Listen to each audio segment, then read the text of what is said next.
Kanjeng Nabi narima wahyu.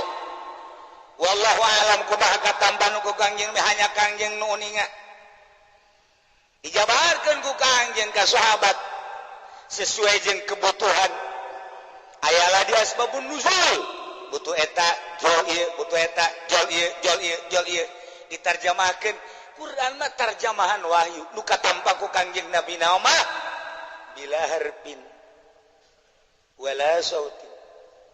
Hurupan, suara. Haju eta dijabarkeun ku Kanjeng tarjamahan Quran eta tarjamahan wahyu. Can kaharti Quran ditarjamahkeun deui ku bahasa Kanjeng hadis. Bahasa hadis ge hese dihartikeunana innamal a'malu binniyat, innamal ilmu binniyat, innamal syai' binniyat. Macam-macam terus bae tina innamal a'malu binniyat, tarjamahan.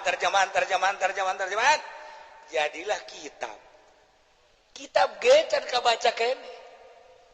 Kitab ge teu kabaca keneh ku urang mah. Can ngaji amil, can ngaji jurumiyah mah hese bae. Can ngaji eta mah hese. Terjemahan. Jadilah majalah. Jadilah koran. Terjemahan. Nah diterjemahkeun tina wahyu kana Al-Qur'an. Aya hurupan buarima, aya suaraan mun dibaca hasil naon eta kolam. Sababan linaqlil ilmi. Kama annal ilma sababun lahu bi'alamil huruf. Kanjing Nabi lumantak di ngaranan kolam, sakumaha kolam mindah-mindahkeun ilmu, horeng Kanjing Nabi ge mindah-mindahkeun ilmu di alam huruf. Nu urang teu apal di luar eta kuari jadi apal. Pindahkeun ku Kanjeng Nabi. Haram zina, haram mabok, haram bersentuhan jeung lain mahram. Wajib salat, wajib puasa, wajib haji. Kanjeng Nabi mindah-mindahkeun ilmu tina wahyu didakwahkeun ku Kanjeng Nabi. Masya Allah karim. Sakumaha urang deket ka Kanjeng Nabi, urang deket ka Kanjeng Nabi, loba urang meunang nyadapna. Nyadap ilmu ti Kanjeng Nabi na pohara. Makin deket ka Kanjeng Nabi, makin loba ilmu nu disadap. Makin loba nu kurang didakwakeun. Moal anggeus ilmu Kanjeng disadap ku urang. Kitu keneh ilmu wali-wali Allah moal anggeus. Moal anggeus dipindah-pindahkeun sakumaha kolam mindahkeun ilmu melalui catatan-catatan Kanjeng Nabi mindahkeun ilmu tina wahyu kana alam huruf kuari urang ge nyadap ka Kanjeng Nabi sebab Kanjeng uswatun hasanah. Makin deket ka Kanjeng Nabi makin loba urang nyadap ilmu ti Kanjeng Nabi. Lobakeun maca sholawat engke urang meunang ilmu laduni. Laduni mah lobakeun maca sholawat bae ge. Engke ge jul-jul ilmu teh. Teu karasa ku urang. Pokona mah bakalna ku Gusti Allah dibere ilma ma'alam ya. Man amila bima alima allamahullahu ilma ma'alam ya. Ngamalkeun kana ilmuna bakal dibere ilmu-ilmu nu nyana can nyaho.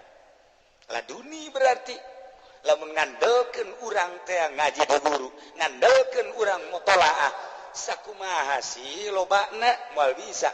Tapi ketika urang dibere ilmu laduni ku Gusti Allah, tinggal nyomotan, trot. Atuh ku Gusti Allah diberean tek nyaho kana salahna batur. Salah.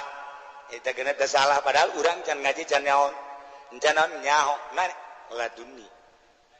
Nyaho urang boro-boro eta cacak-cacak nu ikhlas jeung nu teu ikhlas ka nyahoan. Ieu kiai lain deui mah ceramahna berarti aya muatan ieu kajian guguma ge muatan pilkada ka nyahoan.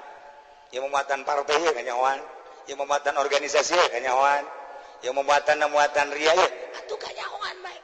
Di mana eta? Hese nyaritakeunana teh mah kos kitu mah sebab laduni. Yo laduni nah, iyalah Kanjeng Nabi nu mantak di ngaranan kolam wajah tasmiyahna sakumaha kolam sok mindahkeun ilmu Kangjeng Nabi ge mindahkeun ilmu di alam nu urang teu apal wahyu sumpingna ka Kangjeng Nabi wallahu alam kumaha tetapi dipindahkeun ka alam huruf wari ieu hasil Kangjeng Nabi Quran hadis wajeng kumaha ge Imam Syafi'i ngarang al-um jeung berbagai kitab eta ilmu ti Kangjeng Nabi Imam Malik atuh ti Kangjeng Nabi Imam Hanafi atuh ti Kangjeng Nabi Imam Ahmad atuh ti Kangjeng Nabi wobeh di Kangjeng Nabi kunaon atuh urang teu daek dedeketan ka Kangjeng Nabi ilmu aya di Kangjeng Nabi urangna jauh ka Kangjeng Nabi moal bisa sok deketan Kangjeng Nabi gerage bakal dibere ilmu urang langsung ku Kangjeng Nabi eta nu ngarang burdah emang kumaha gitu nyana ngarang magoldi nyana ngarang magoldi geus aya di jero hate jeung di dieu dikarang ku nyana magoldi ya Allah ya Rabb artina magoldi teh loba jasa ilmu nu endek dikaluarkeun ku nyana tetapi ketika ditulis teu berdaya hiji kempleng setruk nyanana keur setruk hese nulisna sedengkeun ilmu loba jasa di dieu ngimpi satu saat kapendak sareng Kangjeng Nabi ya Allah assalamualaikum Kangjeng salam keke sakene ieu saha kasepan ana Muhammad bin Abdullah wow tangkep punyana langsung silih tangkep ditangkep ku Kangjeng Nabi diusap nu kemplengna belaka tuh set Kangjeng Nabi teruskeun nulisna langsung hudang jag sehat bae langsung Masya Allah langsung sujud syukur hari sakene beut wah raja setan nu ngarang burdah eta lain lalagan aji pendi kamari ieu batuk terus bae ku nyari obatan ngimpi ka panggijeng juri ya Allah hudang es beki parah dipilih ka panggijeng Kangjeng Nabi jeung juri itu jauh ku sebabnya nana carang maca sholawat aya maca sholawat muludan kudu berkatan oh baca sholawat mah embat nyana ge Assalamu alayka zainal anbiya assalamu alayk oranganan di jerona mah berkat aduh mal beres baca sholawat ke situ mal beres sanajan kutub robani ge mal beres oh macana mah hebat foto robani orang di dalam nama berkat awal beres tuh deketan Kangjeng bakal dibere ilmu nah langsungnya nanjing Maulaya sholli wa sallim daiman abada la habibika khairul khalqi kullihim min tazakuri jiran mizi salami mazadada manjara min muqlatin bidami boga syarat 10 hiji kudu boga wudu macana 2 kudu dinazomkeun make bahar basit sapilun fa'ilun musafilun fa'ilun sapilun fa'ilun musafilun fa'ilun katilu kudu dinazomkeun kaopat kudu nyaho hartina kalima kudu diijazahkeun ti guru kagenep hadiah heula Kangjeng Nabi sahabat jeung nu ngarangna katujuh hadiah heula ka guru urang nu ngaijazahkeunana kagenep kadalapan kudu macana bari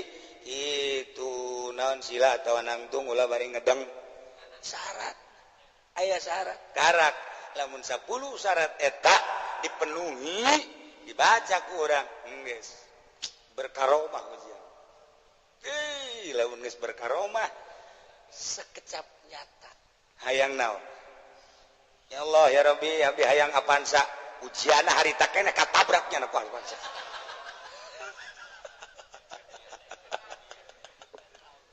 aduh ya Allah ya Rabbi eta lain lalagan eta Syekh Khuriyuti anu nyarahan edo nang burdah ngimpi deui bae disarahan Imam Khuriyuti eta teh nyarahan teh sambarangan disarahan malkahati sebab dia bahasa wali jeung bahasana teka luartina majas kinayah jeung tasbih majas kinayah jeung tasbih duh mun dibaca ku jelema bodoh hese aman